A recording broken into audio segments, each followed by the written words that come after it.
Welcome, Fox. Now we are going to start it off by chapter 4th of ancient history. In this particular chapter, we will discuss how geography influence our history. Because history, geography, polity, हर चीज बिल्कुल separately आप नहीं पढ़ सकते. हर चीज एक दूसरे को influence कर रही है. Geography, history influence करती है कि हमारी polity कैसी होगी. तो हर चीज एक दूसरे से जुड़ी हुई है. तो हम ancient history में अब geography कैसे history से जुड़ी है वो discuss करेंगे in this particular video. So let's get started it off directly. So let's get started. So guys as the name suggest the geographical settings कि ज्योग्राफी के कारण क्या क्या सेटिंग्स है डिफरेंट टाइप की जो इंडिया के केस में हमें मिलती हैं जिसकी वजह से हिस्ट्री इन्फ्लुएंस हुई है. अब देखिए ज्योग्राफी से कैसे इन्फ्लुएंस हुई है. आप एक चीज समझिए, ज्योग्राफी हमारी लाइफ में बहुत इंपॉर्टेंट रोल प्ले करती है.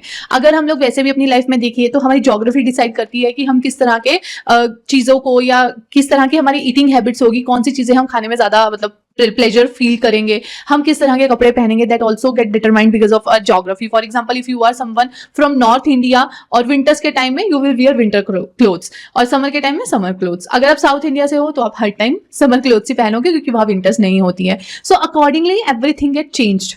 तो ज्योग्राफी हमारी पर्सनल लाइफ में बहुत ज्यादा इन्फ्लुएंस रखती है. तो इसी तरह से वो हिस्ट्री में भी इन्फ्लुएंस रखती है. तो हम पॉइंट वाइज पॉइंट समझते हैं कि वो किस तरह से इन्फ्लुएंस करती है हमारी हिस्ट्री को. So firstly, the point is Indian subcontinent is well-defined geographical unit, mostly situated in tropical zone. जब हम ज्योग्राफी की बात कर रहे हैं कि वो हिस्ट्री को किस तरह से इन्फ्लुएंस करेगी, पहले बात ये समझने की है कि जो इंडिया है उसकी खुद की ज्योग्राफी क्या है. तो इंडिया की ज्योग्राफी के अकॉर्डिंगली देखो, हमारा जो पूरा अर्थ है, हम ज्योग्राफी में से बहुत अच्छे से समझेंगे, but right now just try to understand कि पूरे अर्थ को हमने डिफरेंट जोन्स में डिवाइड किया है. जैसे हमारी जब पॉलिटी में जब हम इलेक्शंस करते हैं तो हम उससे सब डिवाइड करते हैं ना, ताकि मैनेजमेंट ईजी हो जाए. वैसे ही हम अर्थ को भी डिवाइड कर रहे हैं, सब डिवाइड कर रहे हैं, सो दैट उसको समझना और इजी हो जाए. तो हम लोगों ने पूरी अर्थ को डिवाइड किया हुआ है डिफरेंट जोन्स में टेम्परेचर के अकॉर्डिंग. जैसे जिस तरह का वहां का टेम्परेचर, वेदर, क्लाइमेट होता है, उस हिसाब से हमने कैटेगरी में उन्हें डिवाइड कर दिया कि इस रेंज में इक्वेटर के इतने आसपास के जो रीजन होंगे उन्हें हम ट्रॉपिकल बोल देंगे, फिर उसके बाद टेम्परेट हो जाएंगे. तो ऐसे हमने डिफरेंट जोन्स में 3 जोन्स में उन्हें डिवाइड कर दिया.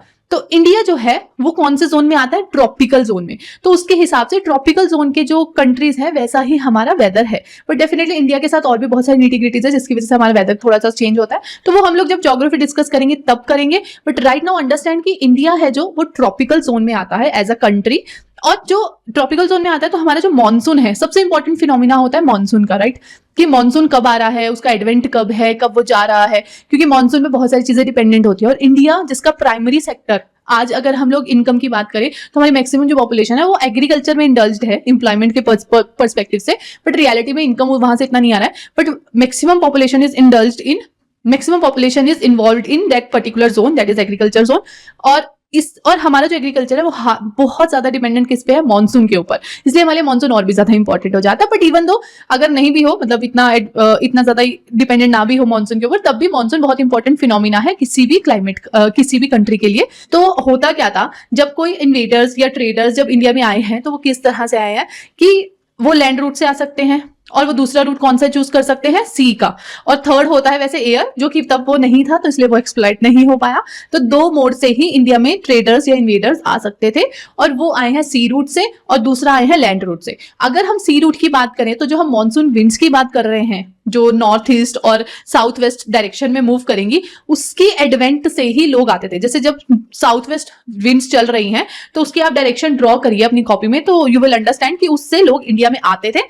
जो ट्रेडर्स होते थे, जो भी अपनी ट्रेडिंग का जो सामान लिया, ब्लैक पेपर जो भी लिया, उसके बाद जैसे नॉर्थ ईस्ट की वो विंड्स चलती थी, वेस्टर्न डिस्टर्बेंसेस आती थी, वो वापस अपने कंट्री में चले जाते थे. सो जो मॉनसून का पैटर्न था, it had help them the traders to come to India and go back to their country. तो ये हो गया सी रूट, कि इसके थ्रू वो सी रूट के थ्रू इंडिया में आए हैं. यहीं पे यहाँ लिखा है, traders sail from north west monsoon from western and Mediterranean area and came to India, and Southeast Asia returned with advent of Northeast monsoon westwards. So ये हो गया सी रूट का. अब बात करते हैं लैंड रूट की. अब लैंड रूट से कैसे वो इंडिया में आ सकते हैं? तो लैंड के लिए अगर आप इंडिया का मैप देखोगे, यू विल अंडरस्टैंड कि नीचे साउथ वाली डायरेक्शन में सब जगह पे आपको वाटर है, तो वहां से तो लैंड है ही नहीं. तो लैंड के लिए वो आ सकते थे जो डिफरेंट हमारी माउंटेन रेंजेस थी. और अगर आप मैप देखो, मैं यहाँ पे जानबूझ के मैप नहीं पढ़ा रही हूँ क्योंकि हम लोग मैप पढ़ेंगे ज्योग्राफी में और वहां पे बहुत अच्छे से मैप पढ़ेंगे. बट राइट नाउ अंडरस्टैंड कि जो हमारा माउंटेन रेंजेस है उसमें जो डिफरेंट पासेस में जो पासेस ऐसे थे जिनको वो कवर कर सकते हैं, जिसे वो क्रॉस कर सकते हैं, उन पासेस के थ्रू वो इंडिया में एडवेंट हुआ है उनका. अंडरस्टैंड कि जो हमारा नॉर्थ है उसमें जो माउंटेन्स हैं, माउंटेन रेंजेस में कुछ पासेस होते हैं, तो जिन पासेस में से दे कैन कम, वो उस पासेस में से आए हैं। वही यहाँ लिखा है north west Sulaiman mountain ranges Himalayas could be cross through Khyber pass, Bolan pass, Gomal पास। मतलब ये ऐसे पासेस हैं जिन्हें पास करना आसान था या उनमें से बाहर निकलना आसान था, तो वो उस रेंजेस के थ्रू, मतलब उन पासेस के थ्रू इंडिया में उनका एडवेंट होता है थ्रू लैंड रूट। तो Sulaiman range are joint southward in Baluchistan which could be cross through Bolan pass. अब देखो इतना तो आपको अंडरस्टूड होगा कि पहले इंडिया में अफगानिस्तान, ये पाकिस्तान, ये सब कुछ इंक्लूडेड था, फिर बाद में ये सब कुछ डिवाइड हुआ है, राइट। तो ये हो गया लैंड रूट, कि लैंड रूट के थ्रू वो कैसे इंडिया में आए हैं। So through these passes two way traffic between India and central Asia वो मेंटेन्ड था। और आपको पता होगा, हम आगे भी देखेंगे कि इंडिया का जो पहले कल्चर था, हम एंशिएंट इंडिया की बात कर रहे हैं, उसे प्लीज आप आजकल के इंडिया के साथ या मॉडर्न इंडिया, मिडिवल इंडिया के साथ प्लीज कंपेयर मत करो। हम एंशिएंट इंडिया के पर्सपेक्टिव से काम कर रहे हैं। So once brought under cultivation, अब ये हमने देख लिया कि किस तरह से जो आउटसाइडर्स थे, ट्रेडर्स थे, इन्वेडर्स थे, वो इंडिया में आए सी रूट से और लैंड रूट से। अब हम देखेंगे कि ठीक है, हमने इन्वेडर्स का देख लिया कि ज्योग्राफिकल एरिया के अकॉर्डिंगली इन्वेडर्स या ट्रेडर्स कैसे इंडिया में आए। अब हम देखते हैं ज्योग्राफिकल एरिया का या क्या इन्फ्लुएंस रहता है या क्या इन्फ्लुएंस हुआ है on the on our agriculture और ईटिंग हैबिट्स और production habits. So now comes under the cultivation part. Now comes into play agriculture part. So once brought under cultivation, Indus-Gangetic plains produced rich crops and supported successive cultures. अब देखो, आप notice करना, जो भी famous cities होंगी या जिनके ऊपर बहुत सारी आपको हिस्ट्री में बहुत सारी चीजें सुनने को मिलेंगी, जहाँ पे बहुत अच्छी प्रोडक्शन हुई है, वो सारी वही होंगी जो रिवर के बैंक्स पे हैं। क्यों?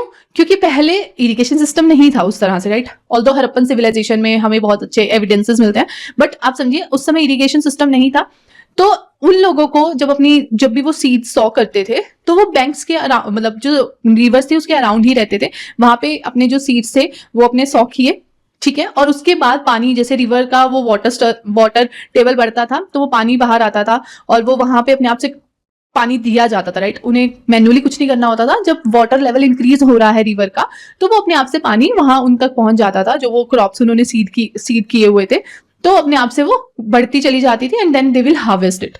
तो इससे क्या समझ में आया कि they were required to remain around the banks of the rivers. इसी वजह से ये जो तभी बोला है ना इंडस गंगेटिक प्लेन्स, क्योंकि गंगा जहां पे मेन रिवर सिस्टम्स में गंगा रिवर सिस्टम भी आता है, राइट। तो इसलिए जो लोग थे वो गंगा के अराउंड काफी रहते थे। अगर आप नॉर्थ इंडिया में देखोगे तो आपको बहुत सारी, और देखो जब आप मैप देखोगे देन यू विल अंडरस्टैंड कि जो मैक्सिमम रिवर सिस्टम, जो बहुत बड़ी रिवर्स है, वो सारी नॉर्थ इंडिया में ही रहेंगी। क्यों? क्योंकि रिवर्स ओरिजिनेट हो रही है मोस्टली जो माउंटेन से हो रही है, क्योंकि वो अपनी, अभी मैं फिर भी वो इन चीजों को फिर से कॉम्प्लिकेट नहीं करना चाहती, क्योंकि वो यंग स्टेट में है, तो वो माउंटेन से जो आ रही है, तो वो गंगा रिवर सिस्टम, ये सब बात है। तो इसलिए इंडस गंगेटिक प्लेन्स की बात हो रही है कि वहां पे काफी अच्छा कल्टीवेशन था, और जहां कल्टीवेशन अच्छा होगा वहीं पे लोग ज्यादा फ्लरिश होंगे, तो इसलिए वहां पे सक्सेसिव कल्चर्स हमें मिलते हैं। Indus and western Gangetic planes mainly produce wheat, barley, while middle and lower Gangetic planes mainly produce rice, ठीक है। अभी आप ये समझ रहे होंगे इस चीज से कि किस तरह से हमारी ज्योग्राफी इन्फ्लुएंस कर रही है कि प्रोडक्शन क्या होगा। The river served as arteries of commerce and communication, because तब देखो ऐसे लैंड रूट्स तो थे नहीं, इतने सारे लैंड रोड्स नहीं बने थे जिसके ऊपर इतने सारे टोल्स हो, तो इसलिए तब जो मेन उनका वे ऑफ कम्युनिकेशन था वो था सी रूट्स के थ्रू। और क्योंकि it was very difficult to make roads, thus man and material moved by boats, इसलिए वो बोट्स के थ्रू ही इधर से उधर जाते थे। और देखो पुराने लोग इसीलिए थोड़ा कम ट्रेवल भी करते थे। Important towns and capitals such as Hastinapur, Prayag, Varanasi, Pataliputra were situated on the bank of river. वो मैंने आपसे ऑलरेडी एक्सप्लेन कर दिया कि ऐसा क्यों था। Ghats are not very high and have several opening caused by eastward flow of rivers into Bay of Bengal. अब जो रिवर सिस्टम था उसकी वजह से, उसका अरेंजमेंट की वजह से जो घाट्स थे वो इतने ज्यादा हाई एंड पे नहीं थे कि वहां से क्रॉसिंग ना हो सके, इसलिए कम्युनिकेशन या मूवमेंट इजी हो जाता था। Thus communication between eastern coast and Andhra and Tamil Nadu was not difficult in ancient times. अब आंध्रा, तमिलनाडु, ये सब चीजें हम डिस्कस कर रहे हैं, तो हम इसको आज के इंडिया के हिसाब से नहीं कर रहे कि आज तो हमें पता है कि तेलंगाना है, आंध्रा है ना, तो ये सारी चीजें अलग अलग है, पर हम पहले के हिसाब से डिस्कस कर रहे हैं। But basically the point over there is कि ज्योग्राफी से किस तरह से हमारा कल्टीवेशन पैटर्न चेंज हो रहा है, किस तरह से ज्योग्राफी के हिसाब से ही हम लोगों की जो कल्चर्स डिवेल्प हुए हैं किसी पर्टिकुलर एरिया में, वो क्यों हुए हैं। The eastern part of MP, just a minute, the eastern part of MP, mostly covered by Vindhya, became historically important in Gupta times in 4th and 5th century. अब Vindhya mountains के लिए let me tell you I had just, yeah. So these are the mountains, Vindhya mountains. अब देखो, मैं अभी आपसे river systems बोल रही थी, अभी आप देखिए यहाँ पे ये रिवर सिस्टम, तो आप समझ रहे होंगे कि किस तरह से जो नॉर्थ इंडिया में जो रिवर सिस्टम है वो काफी ज्यादा यंग स्टेज में है। तो इससे आप समझ रहे होंगे रिवर सिस्टम्स के बारे में भी थोड़ा बहुत। और ये है विंध्यास। तो Vindhya mountains cut across country from west to east, देखो west to east, and from boundary between north and south. आप समझ रहे हो, विंध्यास के साथ ये हमारी कंट्री को एक तरह से दो पार्ट्स में डिवाइड कर रही है, north and south, west and east. So this is how Vindhya, like the different ranges or different mountain ranges also can become a like partition between the zones. Hello guys, I hope you are enjoying the session, but this is a quick pause over where I want you to understand the importance of backup plan. I do know that you are putting your 100%, but still it's always advisable to have backup plan where you can monetize the skill set that you are gathering throughout this UPSC preparation. How to do that, how everything will work, I will let you know when you subscribe to my dedicated YouTube channel where I let people know कि कैसे वो जो उनके पास skills है, skill set है, उसको वो monetize कर सकते हैं. And everything is intact with you. आपके पास सारे skill set है, जितनी आप grind में से निकल रहे हो, you do know about lot of things, but the only thing that you do not know right now तो उसे कैसे monetize कर सकते. So I had shared my lived experience over there on my another YouTube channel that is dedicated to Plan B, or I always call it as a reinvention journey. So just check it out, the link in the description, and subscribe to that YouTube channel right now ताकि आपको वो सारी की सारी journey का पता चल सके, आप मेरे वो lived experiences से benefit उठा सके. So I hope you will do that right now, and now this is the time to get back to the video. So this is about Vindhya. So copper is now comes. Okay, we understood about the river system also, and that how geography influenced our eating habits or production habits in the way of agriculture. And now is the time to understand about ठीक है, अभी हम लोगों ने ये देख लिया, agriculture देख लिया, हमें ट्रेडर्स या इन्वेडर्स कहा जाए वो देख लिया, ये दो चीजें होगी, ट्रांसपोर्टेशन वगैरह, हमने ये सब चीजें देख ली. अब हम देखते हैं जो हमें और सोर्सेज मिलते हैं जिससे हम एंशिएंट हिस्ट्री को डिस्कवर कर रहे हैं, जो कि क्या इंस्क्रिप्शंस या जो हमारी डॉक्यूमेंटेड हिस्ट्री है. अब हम देखते हैं उसमें ज्योग्राफी का इन्फ्लुएंस कहाँ पे आता है. तो अगर हम उन चीजों की बात कर रहे हैं तो हमें ये देखना पड़ेगा कि मेटल्स जो इंडिया में मिलते हैं, डिफरेंट स्टेट्स में डिफरेंट मेटल्स मिलते हैं, राइट. हर स्टेट में हर चीज नहीं मिलती है. अब यहीं पे यही बताया जा रहा है, copper is widely distributed in country, richest copper mines कहाँ पे है, छोटा नागपुर प्लेटू में है. मगर एक और चीज समझनी है कि आज भी इंडिया कुछ टिन को प्रोड्यूस नहीं करता है, और पहले भी ये बहुत ही कम था. इवन जो टिन आता भी था वो आता था अफगानिस्तान से नॉर्मली, मतलब मोस्ट ऑफ द केसेस में जब हड़प्पन टाइम की बात होती है.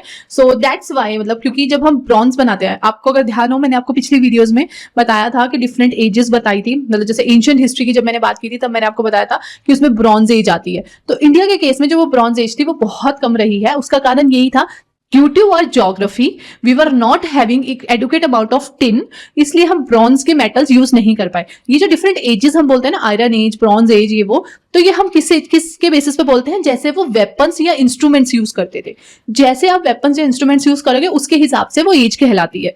अगर मैं ब्रॉन्ज एज की बात करी तो दैट मीन्स उस समय जो उनके मोस्ट ऑफ द मॉन्यूमेंट्स होंगे, या जो उनके जो भी ऑर्नामेंट्स या जो भी ये सब चीजें होंगी, वो मोस्टली किस चीज से बनी होनी चाहिए, ब्रॉन्ज से. मगर इंडिया में टिन ही बहुत कम मिलता था, तो इसलिए ब्रॉन्ज एज भी बहुत कम रही है. अगर हम आयरन एज की बात कर रहे हैं तो उसका मतलब यह है कि वहां आयरन एज में जो लोग थे वो आयरन को ज्यादा यूज कर रहे थे, मतलब उनका जो फ्लो था, मतलब जिससे वो हल वगैरह चलाते थे, हर चीज में वो आयरन यूज करते थे ऑलमोस्ट. इसलिए जो प्रीडोमिनेंट हम लोग बोल ले मेटल था वो आयरन था, इसलिए उसे आयरन एज बोलते हैं. अब ब्रॉन्ज एज का मतलब ये है कि उस केस में जो यूसेज हो, मैक्सिमम यूसेज हो, या प्रीडोमिनेंट मेटल जो यूज हो, वो कौन सा होना चाहिए, ब्रॉन्ज. मगर इंडिया में तो टिन ही बहुत कम था, और जो ब्रॉन्ज होता है वो कैसे बनता है, by mixing tin with copper. Copper India में एडुकेट है मगर टिन ही नहीं है, तो उसे मिक्स कैसे करेंगे. तो इसलिए ब्रॉन्ज एज बहुत कम थी इंडिया के केस में. We do not find many bronze objects in prehistoric times. In Harappan time, supply of tin came from Afghanistan, and even this was limited because अगर आप outside से import कर रहे हो तो वो बहुत ज्यादा आप कर भी नहीं सकते हो. और ये तो आज हम import export में फिर भी कुछ ज्यादा अच्छे से बात कर रहे हैं, क्योंकि हमारी अब foreign relations हैं, हर चीज मतलब बहुत different है. उस समय के हिसाब से import इतना ज्यादा आप उसको इंश्योर करो कि प्रॉपर सप्लाई रहे, सब कुछ रहे, नेगोशिएशन एंड ऑल, तो वो पॉसिबल शायद नहीं रहा होगा. इसलिए अफगानिस्तान से जो हम इंपोर्ट भी कर रहे थे वो हम ज्यादा नहीं कर पा रहे थे. Hence, although Harappan people use bronze tools, their number compared with those found in Western Asia, Egypt and Crete is very small. I hope you understand that point. और उसका कारण भी क्या रहा है, हमारी ज्योग्राफी, कि हमारी ज्योग्राफी के अकॉर्डिंगली हमारे पास वो मेटल ही बहुत कम था, इसलिए हमारे पास ब्रॉन्ज एज कम रही है. India has been rich source of iron ores, and Andhra possesses resources in lead which explain large number of lead coins in kingdom of Satavahanas. अभी हम लोगों ने पहले ये मेटल्स देख लिए in the point of view of age कि bronze age क्यों कम थी। अब बात आती है कि देखो जैसे सातवाहनास के टाइम में जो उन्होंने जो अपने कॉइन्स इशू किए थे, आपको पता होगा पहले जो कॉइन्स होते थे वो सिल्वर, लेड, गोल्ड, इन सब चीजों के होते थे, मेटल्स के कॉइन होते थे।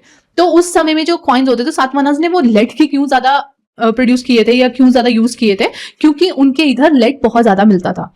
तो ये भी दिखा रहा है कि ज्योग्राफी के अकॉर्डिंगली जो हमें मेटल मिलेगा वही डिसाइड करेगा कि जो किंगडम भी है वो क्या क्या चीजें। अब देखो मेरे पास जो चीज है मैं वही बांट सकती हूँ। तो मेरे पास अगर कोई चीज अबंडेंस में है तो मैं वो बांट सकती हूँ। अगर मेरे पास खुद ही वो चीज बहुत स्केयर है तो मैं उसे डेफिनेटली नहीं बांटूंगी ज्यादा, राइट। और स्पेसिफिकली अगर वो पूरी मेरे को अपनी जो किंगडम है उसमें बांटना होगा। तो वही यहाँ पे भी है कि जो रूलर्स भी कॉइन इशू करते थे वो भी डिटरमाइन किए जाते थे अकॉर्डिंग टू ज्योग्राफी जो हमारे पास मेटल आ रहा है। सो this is something that make history and even polity itself very much relatable to geographical part, right? The earliest coin called punch marked coins were made largely of silver, although this metal is rarely found in country. तो definitely वो import किया होगा। Large quantity of gold dust was collected from placers. Gold dust होता है जैसे gold का dust means मतलब जो उसका बाय प्रोडक्ट टाइप्स में हो, मतलब एक तो है गोल्ड हमें प्रॉपर उस वे में मिले और एक जो वैसे मतलब जो डस्ट की फॉर्म में हमें मिलता है। तो वो गोल्ड डस्ट जो है वो प्लेसर्स से मिलता था। प्लेसर्स क्या होता है कि जैसे सेडिमेंट्स फ्लो होते हैं किसी भी चीज के, जैसे कोई भी रिवर चल रही है तो वो अपने फ्लो के साथ बहुत सारे सेडिमेंट्स लेके आती है। तो वैसे अगर वो रिवर अपने कोर्स में कोई ऐसी जगह से निकल रही है जहाँ पे गोल्ड माइन है या कुछ ऐसे गोल्ड के रिसोर्सेज है, तो वहां पे जो डस्ट होगी वो उसको भी अपने साथ एज अ सेडिमेंट ले आएगी और वो डिपोजिट कर देगी। और जहां ऐसे डिपोजिट करती है उसे प्लेसर्स बोलते हैं। सो यही बताया जा रहा है कि जो अब देखो वो प्लेसर्स भी कैसे हुए, ज्योग्राफिकल एरिया में वो जो प्लेसर मिलेगा वो डिटरमाइन करेगा कि वहां पे एरिया में वो वाला मेटल ज्यादा मिल रहा है। So that's how everything is related, right.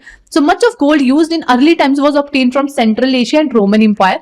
This shows कि हमारा ट्रेड पहले बहुत अच्छा रहता था। और ये जब हम हिस्ट्री आगे इन डेप्थ एंशिएंट हिस्ट्री पढ़ेंगे तो आप और अच्छे से समझोगे कि किस तरह से डिफरेंट डिफरेंट जोन्स में डिफरेंट चीजें वेरी करी हैं। कैसे कुशन टाइम में गोल्ड कॉइन्स जो थे वो बहुत अच्छी क्वालिटी के थे। गुप्ता टाइम में किस तरह से गोल्ड कॉइन्स बहुत ज्यादा इशू हुए थे। और पोस्ट गुप्ता टाइम जो गोल्ड कॉइन्स थे वो काफी कम मिलते हैं। सो दैट मीन्स उस समय जो ट्रेड था वो काफी कम हो चुका था। So maximum number of gold coins जो हमें मिल रहे थे वो हमें जो हमारा इंपोर्ट एक्सपोर्ट था, जो ट्रेड था, उसकी वजह से मिल रहे थे। तो और वही यहाँ पे बताया जा रहा है कि मच ऑफ गोल्ड जो उस समय यूज होता था वो हमें कहां से मिल रहा था, सेंट्रल एशिया रोमन एम्पायर से।